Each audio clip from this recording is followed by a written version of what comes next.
another thing I think wrong about is must do exercises. I used to be big on that. Like if I had a YouTube channel 5 years ago or 10 years ago, I'd have been like, if you don't squat deep, there's no reason for you to lift weights. You don't really lift weights. And I really thought there was something to that. Now, since then, I've developed a whole nomenclature, like stimulus to fatigue ratio, raw stimulus magnitude, that can explain some of the reasons why barbell compounds can be very beneficial in a special way. But it's contextual, and there's a bunch of different ways to make up for that. So that in reality, must do exercises is something I just would say I'm 95 to 5 against the notion that exists, where I used to be 95 to 5 for the notion that it exists. Cables and machines are something you do when you're injured, and then free weights, especially barbells, is something you do when you're really in your prime and you're growing tons of muscle.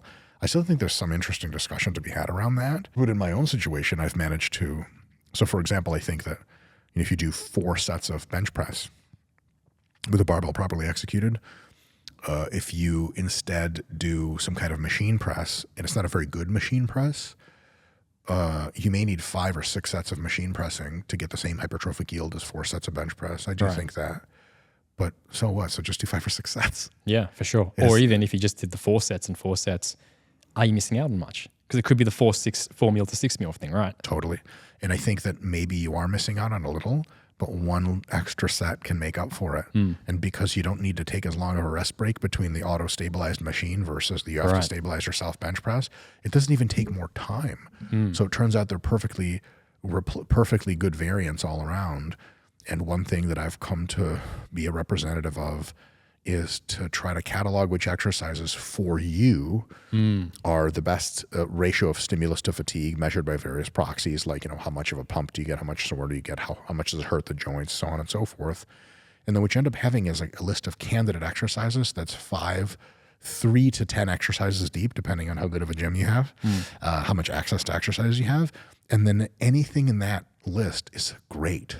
And you should just get in that bucket and pick out an exercise and say, this is great, I'm going to do this one, versus trying to overthink, what's the better exercise? Is it flat dumbbell press or is it flat barbell press? Because Jesus Christ, they're both great. And the rest of when they're great and when they're not is totally context and totally individual, where you'll have people make entire YouTube video series about like, must do exercise or never do this. And it's like, never. Fuck, really? Yeah. Like, what's his name? Athlete X had that shit with like upright rows. Upright row behind the neck. Yeah, and it's like, downs. competitive Olympic weightlifters do all of those movements. And for sure. From the direct literature, they don't have a high injury rate at all in any of the things you would expect. So it's like, did we get something wrong in the anatomical rationale? Probably. And so the discussion of which exercises are good and which ones are bad ends up being like, well, you're going to have multiple really great exercises that some combination of, is it good to do now or later, or context dependent, or just random chance? And I want people to get away from the thing I used to think of, like the one best exercise. And it's so, God damn it, it's such good clickbait. Oh, for sure.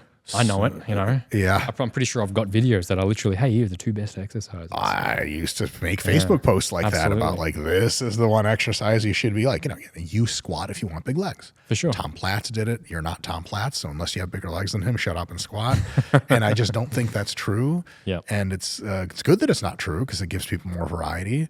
But it is something that now I'm finding myself on the other side of, like the new biomechanics craze in quotations. I think 0 of the people that are currently biomechanics people actually have a degree in biomechanics or any related field. But then again, that's an argument from authority. Potentially they can make some good points.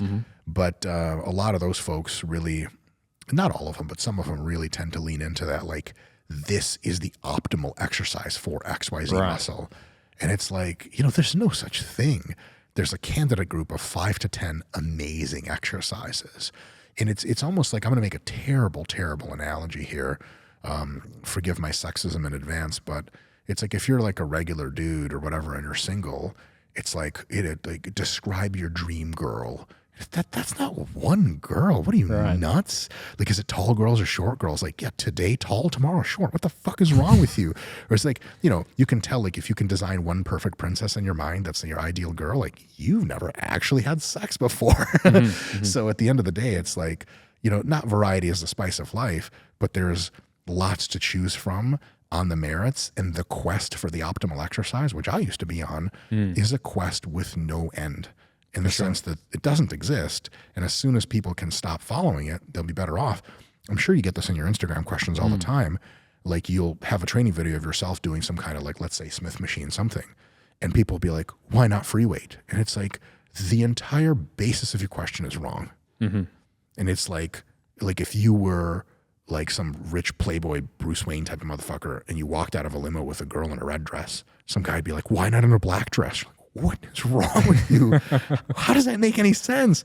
But then they go and click on YouTube and they get some guy with tons of followers saying, do not do this exercise, do this one. And it's like, I see where they're coming from. It's hard to be out there trying to make sense of shit. Absolutely.